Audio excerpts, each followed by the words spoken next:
Hey, this is H1. We're going to be running it back with another episode talking about chess knowledge, chess moves, chess understanding again. And today, I want to teach you how to attack a castled king. Because there is two ways to attack a castled king. It's with a piece attack or a pawn storm. And I'm going to teach you the pawn storm side with the Ruy Lopez, all right? Hopefully you can understand this. Hopefully it's simple enough for you to do it in your next game. Let's get started. Let me get this board up right quick. So in this game, it started off with the famous move. Let me get my sticks so that we can get ready for this lesson. It started off with the famous move, E4, which every beginner knows how to play because, you know, that's the first opening that you teach your student to play E4, even though it's kind of extreme to play. There's so many openings that black can do. Like they can do C5 going to the Sicilian defense, the French defense with the E6, etc. You got to learn all that stuff. We're going to stay focused on E4, E5, which is just the regular king's pawn opening. After E5, knight to F3, you've probably seen these moves multiple times. Knight to C6, protected the pawn, and then we have this move, bishop to B5. This bishop is really important in chess, especially in this opening, the Ruy Lopez. Now, that bishop has a job. The simple job is to keep tabs on this knight on C6 because sometimes in certain lines that you want to go down, you want to capture that knight to disrupt the pawn structure, or you want to keep the bishop for an attack along this diagonal. Or sometimes the bishop kind of moves to like C2, doing moves like C3, bishop A4, bishop C2 to protect this pawn on E4 because your opponent maybe against the Ruy Lopez wants to do moves like A6 and B5 to run away the bishop, and you don't want to lose your bishop because you treasure the double bishop advantage. I know that's a lot to remember, but just rewind the video because this is a YouTube video. Now, after this move, bishop to B5, D6, and then we have our next move, D4, strike in the center, because the center is the most important space on the chessboard. Once you control the center, you control the game. That's just how it goes. After D4, we have this move, bishop to D7, to break the pin along this diagonal. Now this knight can move freely and even capture that pawn on D4. What does white do about that? Well, they take the knight, actually. Bishop takes on C6. And then after bishop takes on C6, bishop takes on C6, knight C3, and we're still developing pieces. And that capture is good. I know most people say this phrase that you don't want to move pieces twice in the opening. But if it's a forcing move, then it's good. It's fine. You're not losing development advantages by capturing a piece because they have to respond to your capture, and it's still equal setting. You can develop afterwards. Now, the only thing white is losing is that bishop, that double bishop advantage, which can be a little bit critical if the position becomes open. Now, what is an open position exactly? It's when the E pawn and the D pawn, I did that wrong. The E pawn and the D pawn is gone, and then the bishops can take over in the center because they can attack you long range. Now, after this move, knight to C3, knight to F6, keep your tabs on that E4 pawn, and then we have this next move, queen to E2, which is very interesting because it makes white's position very mysterious. The OG decision is just to castle as soon as possible. But what is white actually planning here? Especially after this move, E takes on D4, E takes on D4, knight takes on D4, and then we have bishop to D7 because that knight was attacking the bishop. And if we capture the bishop, then we're doing pretty well because we're not only attacking the bishop, but we're threatening to dislocate their pawn structure here because B takes on C6. They got 3 pawn islands and they have an isolated pawn on A7, which would be very bad, especially for the endgame. Bad pawn structures you do not want to have in the endgame. Very crucial, right? So after knight takes on D4, bishop moves back, and then we have this move, bishop to F4, developing pieces like always. After bishop to F4, bishop E7, very passive bishops here. You usually want to avoid this type of structure, but if you're forced to, then it really doesn't matter. But it's very passive when you put 2 of the bishops on D7 E7, and vice versa. Even for the white side, if they got 2 bishops on E2 and D2, it's not the most desirable position that you want your pieces to be at, just to keep that in mind. Now, bishop E7, castle queen side. The computer's saying it's a mistake, but it's not really a mistake. White has still a little bit of an edge, and they just want a attacking position. And not only did we castle queenside, but black wanted to smoke too, so they castled kingside. Now, once you realize that your opponent castled kingside and you castle queenside, you know what that initiates, right? In my previous video, I have already said this. This initiates a war in chess. Initiates a war. There's a lot of things going on here. Now, who can attack the opponents first? And there are two ways to attack a castled king that you have to pay attention to. You can either attack the castled king with a piece attack or a pawn storm. Normally, piece attack starts with a sacrifice on these pawns in front of the king, vice versa. Now, normally on like an opposite king castle type of structure here, it usually starts with a pawn storm. And that's why white did this move, rook h to g1.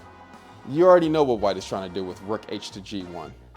And there's actually a few ways that they could have did it, but the best way is putting this rook here first, and then b5 happened. They're trying to push up b5, we're trying to push up g4, and we are fighting. Who's gonna reach the opponent's sides first? Well, let's find out and see, because after b5, knight d takes on b5, because, white is brave, and plus, who cares about this rook that's gonna head to, wait a minute.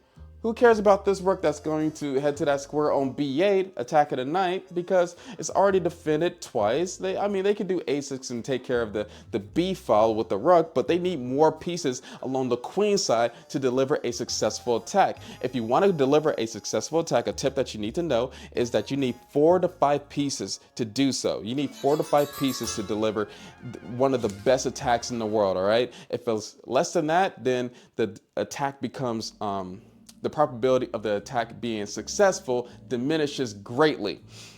After knight d takes on b5, rook to e8, and then we have this move g4. The purpose of why we put the rook on g1 is doing this pawn storm here, which is really important. And then we have rook b8 attacking this knight, putting pressure on this piece, and we are bringing a knight back to the d4 square. Why did we do this willingly? We didn't have to do this right now immediately, but you're gonna see something here. Why that knight is imported on the d4 square. Queen of c8 put an added pressure on this pawn on g4, but we have this move g5. We could just push up the pawn. No big deal. We're attacking their knight. We wanted to go up to g5 anyway. We want to pawn storm their king side so that they have no defenses in front of their king. That knight has to go somewhere, and it goes to the square knight to g4. Now, like I said before, like a minute ago, we put the knight on d4 for a reason. And the reason is we want that knight not on the queen side, but we want that knight attacking on the king side. And yeah, we're gonna do this move, knight to f5 here. That knight cannot stay on f5 because that queen in the rook is attacking that knight, and the only thing that was defending this knight on g4 was this bishop and queen combo. So black decided to take this knight on f5, e takes on f5, and yeah, that knight is still being attacked. Even if queen takes on c5, we can take the knight and we would be up a piece at that moment there. That's why in this position, they decided to move the knight back to e5 in this position. Move the knight back in the center, which white just taken, even though the best move is actually doing this move f6 here, just immediately, but we're still gonna get there. Because after d takes on e5, we have, wait a minute, f6. All right, we have this move f6. The weird thing about f6 is that if g takes on f6, g takes on f6, rook is attacking the king has to move, and then we take this piece on e7. And that's really bad for the black pieces. They cannot open a g file at all costs because we're gonna be attacking them first. That's why they brought the bishop back to the f8 square, just to keep the g file closed. We don't wanna open up the only file where their piece is already prepared, set up, all right? They're more prepared than Scar is. After bishop to f8, f takes on g7 because we want lines, and we're breaking up their pawn structure with taking that pawn on g7. That h pawn is very weak. Bishop takes on g7, And the best move right now is actually immediately going to knight to e4 and threatening moves like knight to f6. But we have this prep move, which is fine too. It's a little bit of an inaccuracy, but we can live with inaccuracies. It's not a losing move. Queen of c4, focusing on this pawn on the f7 square. All right, that was the wrong diagonal, but the f7 square is the main focus here. The attack is going to be coming, especially with moves like g6, h takes on g6, rook takes on g6. That pawn is pinned. There's a lot of attacking maneuvers that we could do. And that's why black had to do a move like queen to f5 to defend all of these things. Black is already losing. They was losing after they did the move b5, okay? They was already losing because white's attack was way faster, and we didn't really give up a lot of things here. We didn't even sacrifice anything, and we have amazing pieces. And after this move, knight to f5, we're gonna move more pieces to the king side. Knight to e4, threatening knight to f6 in the future. Now, the queen moved to f4 to deliver a check on our king on c1. The king had to move in this position to b1, which automatically, I mean, you should be moving the king to b1 to protect all the pawns, especially the a pawn, because when you castle queenside, the a pawn is weak. It is not defended by anything. That's one thing that you have to remember here. After king b1, rook b6, trying to defend along this 6th rank here, because there's no options of pushing this pawn down anymore. This rook is on b6. That's black's idea there. They think that they was being really smart, but there's another square that we have. We can attack on all different sides of the board, especially with this move rook to d7, which was very ugly here. We're not only attacking this pawn on c7 that the computer is talking about, but we're attacking this pawn here on f7. And you might be thinking, H1, are you crazy? Are you weird? Are you stupid? Because isn't that queen defending that pawn on f7? So we don't have this immediate threat. No, we do not right now. But the real threat that we have is doing moves like knight to f6, blocking the queen from defending this f7 pawn. And if they capture with the bishop, queen takes, let me just show you this. Knight to f6, bishop f6, queen takes on f7, king h8, queen takes on h7 is nearly checkmate. So they have to do weird moves like rook takes on f6, exchanging a piece just to defend here. That's why they did this move, rook to e6, blocking this diagonal from the queen, even though now they're really in trouble. Even though they're defending everything, they have a different problem now. And the other problem is, why is these two rooks defending? They should be more active. They should be attacking our king, but they don't have the initiative. We do. They have to respond to all of our threats, not their threats, because they don't have any.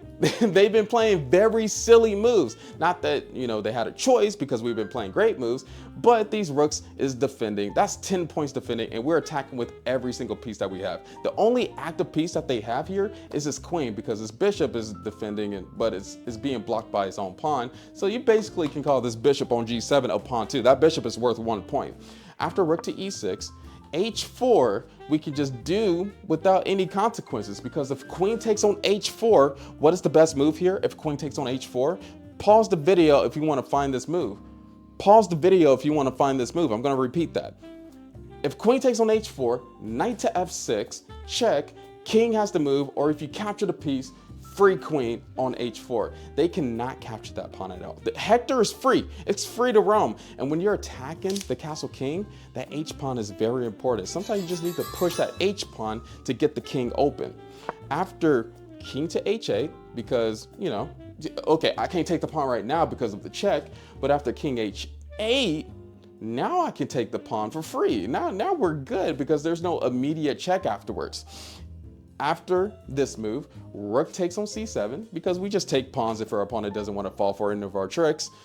And then we have a5, because they don't want to have all their pawns taken in the position. That would be horrible. A3 to stop any counterplay along that a file. And then +2, that's a good luft. No back range checkmate. Sometimes you need to lift up a pawn just in case, you know, we want to get this rook off the first rank, but we can't because we don't have that square. We don't want to get checkmated very quickly. A3, h6, and there's a lot of good moves here that you're thinking of, but this move is the best move. It's the best move. Yes, you can do pawn takes on h6. That is true. Yes, you can do queen to d5. Both of those moves are magnificent. You're a grandmaster. You're doing good. Go get your title. But rook to d1 is disgusting. After rook to d1, black resigned because all their pieces are doing nothing in the position. Both of these rooks are doing nothing. That bishop is still doing the same thing which I said before. That queen is actually doing nothing. It has no real targets. In our next move, let's say for instance, our opponent did this move. What's the best move here? Rook to f8. Not rook to f8. Dang. I just misnamed the bishop. Bishop to f8. Let's say they do their best move. This move is coming. This is the main purpose of rook d1 is going to d7 with that rook. And basically accomplishing this attack on the 7th rank, because we know how important batteries are on the 7th rank. Yeah, this is nasty. There's no real way to protect this bishop. There's no real way to protect this pawn here. Is really ugly. There's a lot of threats. This knight can go to f7, f6. This pawn can get captured.